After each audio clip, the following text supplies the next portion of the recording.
कृष्णा जी पे बड़ा सब कोई लोभा जाला। उनकर इतना सावर सावर सूरत बा कि राधा रानी का लोभाली उनका मन मोहनी सूरत में सब देवता देवी सब तो देखी का कहतड़ी एक जनी कहतड़ी अरे हरि अरे बासा के हरि अरे बासुरिया गाना बजाए हो लगलेना गाना बजाए हो लगलेना हरि अरे बासा के हरि अरे बासुरिया गाना बजाए हो लगलेना गाना बजाए हो लगलेना शिवा गुरु जी के दुआरिया गाना बजाए हो लगलेना शिवा गुरु जी के दुआरिया गाना बजाए हो लगलेना महादेव के हो दुआरिया गाना बजाए हो लगलेना महादेव के हो दुआरिया गाना बजाए हो लगलेना एगो महीना देखी सोना जी के बंसी के आवाज सुन के पार्वती जी जल्दी घर से निकलले अरे बासिया आवाज सुनी मुखनी पारा बासी मरत ना भाई रे गईना के आवाज सुने मुखनी पारा बासी मरत ना भाई रे गईना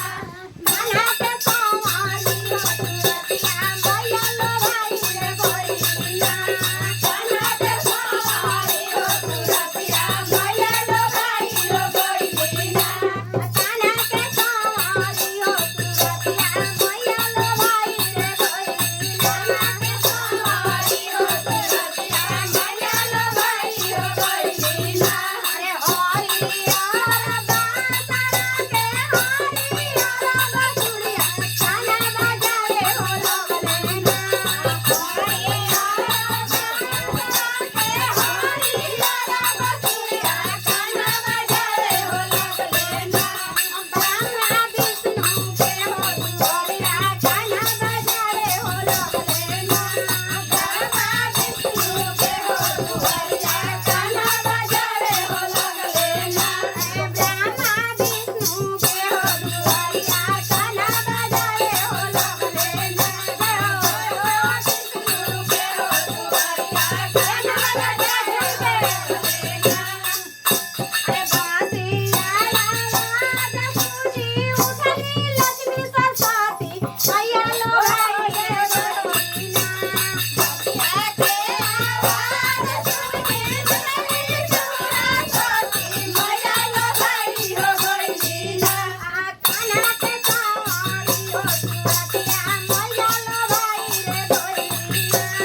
रे गइली ना के सवारी हो सुरतिया